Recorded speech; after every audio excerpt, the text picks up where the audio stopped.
우리 시간으로 오늘 새벽 이스라엘 군이 팔레스타인 주민들이 생활하고 있는 가자 지구의 13층짜리 주거용 빌딩을 정밀 타격했습니다. 건물은 순식간에 무너져 내렸고 팔레스타인 무장정파 하마스는 로켓포 130여 발을 쏘면서 반격에 나섰습니다. 이스라엘 전투기 80여 대 대대적인 공세와 하마스의 로켓포 반격이 전면전 양상으로 치닫고 있습니다. 인명피해가 잇따르고 있습니다. 네, 보복을 거듭하고 있는 양측의 서로를 향한 공격의 강도가 높아지면서 국제사회는 중재에 나섰습니다. 이재승 기자입니다. 불빛이 번쩍하더니 폭격을 받은 건물이 순식간에 주저앉습니다. 주민들이 다급하게 외치는 소리가 들리고 검은 연기가 주변을 뒤덮습니다. 바닥은 건물 잔해로 어지럽습니다. 현지 시간 11일 팔레스타인 가자 지구에서 13층짜리 주거용 건물이 이스라엘군의 공습으로 무너졌습니다. 하마스 측은 건물이 붕괴되자 곧바로 이스라엘을 향해 로켓포 130여 발을 쏘며 반격했습니다. 이스라엘군은 미사일 방어 체계 아이언돔으로 로켓포를 대부분 요격했지만 일부는 중부 대도시 텔아비브 인근에 떨어졌습니다. 지금까지 팔레스타인 쪽에서 어린아이를 포함해 최소 28명이 숨지고 이스라엘에선 3명이 숨진 것으로 전해졌습니다. 이번 사태는 지난 8일 이슬람 3대 성지인 아라크사 사원에서 이스라엘 경찰과 팔레스타인 시위대가 충돌하면서 촉발됐습니다. 하마스가 이스라엘을 겨냥한 로켓포 공격을 시작했고 이스라엘군이 전투기를 동원해 공습에 나섰습니다. 이스라엘은 공격의 강도를 높이겠다고 밝혔습니다. הסיכום של הישיבה הוא להגביר עוד יותר גם את עוצמת התקיפות וגם את קצב התקיפות. החמאס יקבל כאן מכות שהוא לא ציפה להן. 하마스도 성명을 통해 이스라엘이 예루살렘에 대한 노선을 바꾸기 전에는 어떤 희생이 따르더라도 저항을 계속할 것이라며 항전 의지를 다졌습니다. 이란과 터키는 팔레스타인과 연대하겠다며 이스라엘을 규탄했고 이집트와 카타르, 유엔은 중재를 시도하고 있다고 로이터 통신이 보도했습니다. JTBC 이재승입니다. 평택항 부두에서 일하다가 목숨을 잃은 고 이선호 씨의 사고 당시 CCTV 영상을 JTBC가 입수했습니다. 300kg의 쇳덩이 날개가 이 씨를 덮치는 순간이 고스란히 담겼습니다. 안전관리자가 없었고 컨테이너 구조물에 안전핀은 빠져 있었습니다. 이자영 기자입니다. 이선호 씨와 동료 외국인 노동자 한 명이 작업 현장으로 출발합니다. 5분 뒤 현장에 도착한 이 씨가 작업을 시작합니다. 앞뒤 날개로 화물을 고정시키는 개방형 컨테이너 안에 들어가 쓰레기를 줍는 작업이었습니다. 작업 지휘자로 지정된 또 다른 하청업체 노동자는 다른 작업을 하고 있었습니다. 16분쯤 뒤 지게차 한 대가 컨테이너 오른쪽에 있는 날개를 접습니다. 곧이어 반대편에 있던 날개가 순식간에 접히면서 바로 옆에 있던 이 씨를 덮칩니다. 오른쪽 날개가 접히면서 발생한 충격으로 반대편까지 접힌 겁니다. 컨테이너 위에 있던 이물질을 청소한 뒤에 제거해야 했던 날개 고정핀이 미리 제거돼 있었습니다. 근처에 있던 다른 노동자들이 달려가 들어보려 하지만 무게가 300kg인 날개는 꿈쩍도 하지 않습니다. 지게차로 들어올려 이 씨를 빼냈지만 이미 숨진 상태였습니다. 이 씨는 안전모 등 기본적인 보호장구조차 받지 못했습니다. JTBC 이자연입니다. 문재인 대통령이 임혜숙 과학기술정보통신부 장관 후보자 등 장관 후보자 3명에 대한 인사청문 경과 보고서를 보내달라고 국회에 다시 요청했습니다. 국민의힘을 비롯한 야당이 부적격 판정을 내리고 청문 보고서 채택을 거부하자 임명을 밀어붙이기 위한 수순이라는 해석도 나옵니다. 일단 청와대는 재송부 시한으로 정한 이번 주 금요일까지 국회 논의를 좀 더 지켜보겠다는 입장인데 공을 넘겨받은 여야는 어제도 큰 입장 차이만 확인했습니다. 박민규 기자입니다. 야당에서 반대한다고 해서 저는 검증 실패라고 생각하지 않습니다.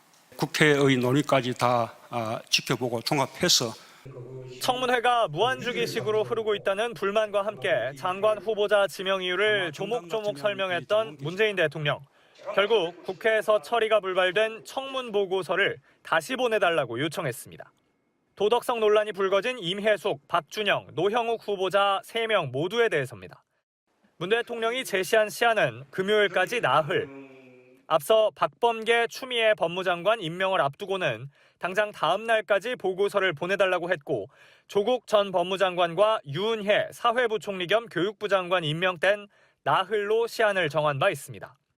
청와대는 절차에 따라 국회 의견을 다시 한번 구하는 것이라는 입장.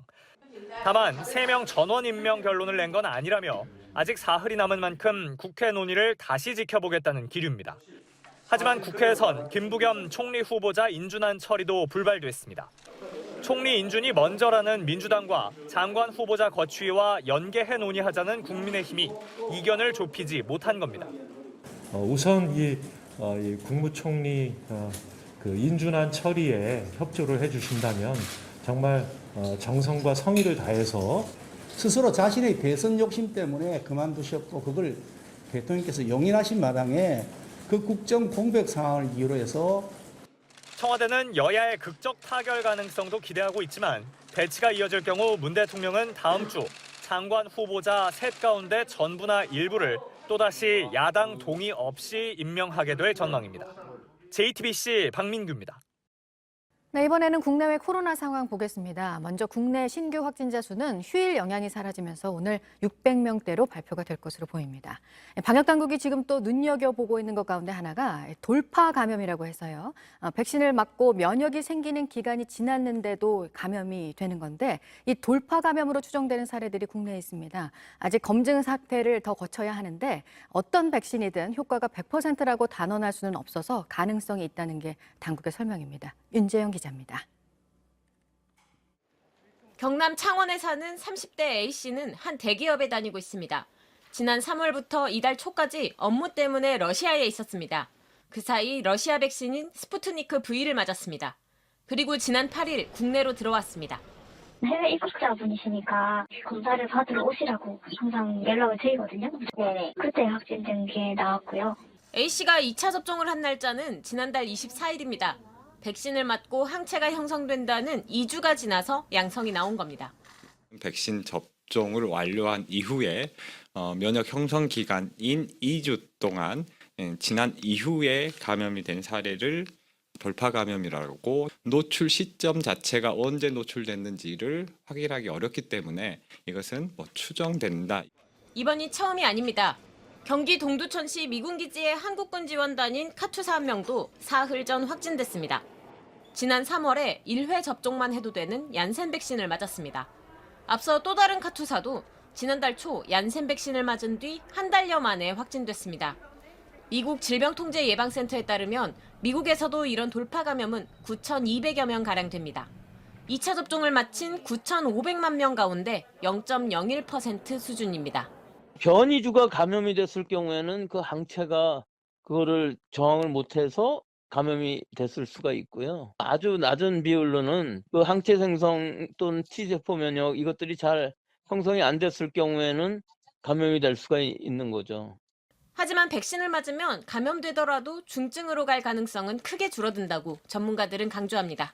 JTBC 윤재영입니다. 백신을 어떻게든 더 많은 사람들에게 접종하게 하기 위한 미국에서의 조치는 잇따라 나오고 있습니다. 만 12세부터도 파이자 백신을 맞도록 승인이 나오면서 곧바로 접종이 시작이 됐고요. 또 이런 방안도 있습니다. 백신을 맞으러 가고 올 때 택시를 무료로 탈 수 있게 한 겁니다.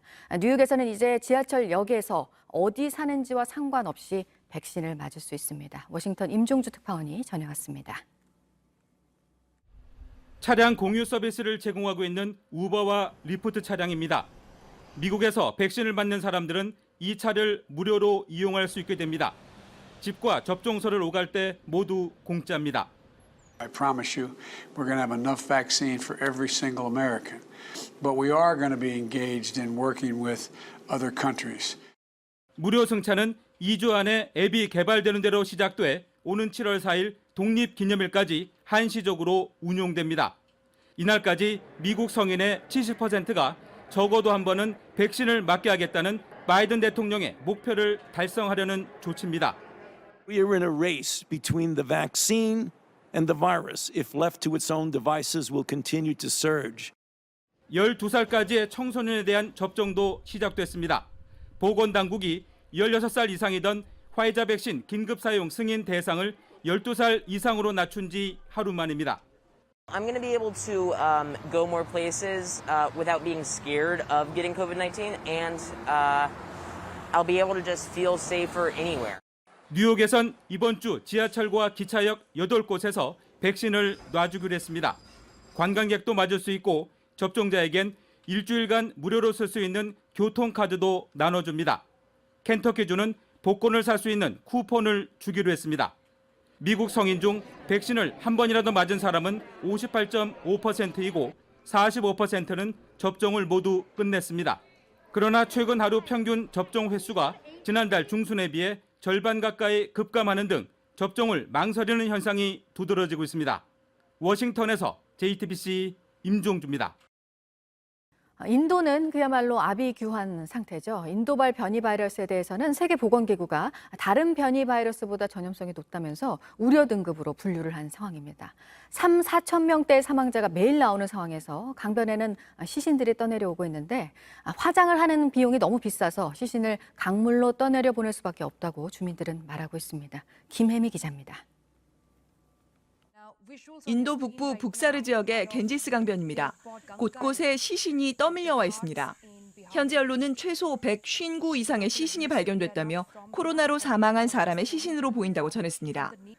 BBC는 현지 주민의 말을 인용해 화장 비용이 급증하면서 강이 마지막 수단이 됐다고 전했습니다. 화장터도 없고 화장하는 데 쓸 땔감조차 없는 상황이란 겁니다. 인도의 하루 사망자는 연일 3,000에서 4,000 명대로 세계 사망자 3명 중 1명이 인도 국적입니다. 그런데도 이슬람 성직자의 장례식에 수만 명이 노마스크로 몰리는 등 안전 불감증은 여전합니다. 국제사회는 인도발 변이에 대한 우려의 목소리를 높이고 있습니다.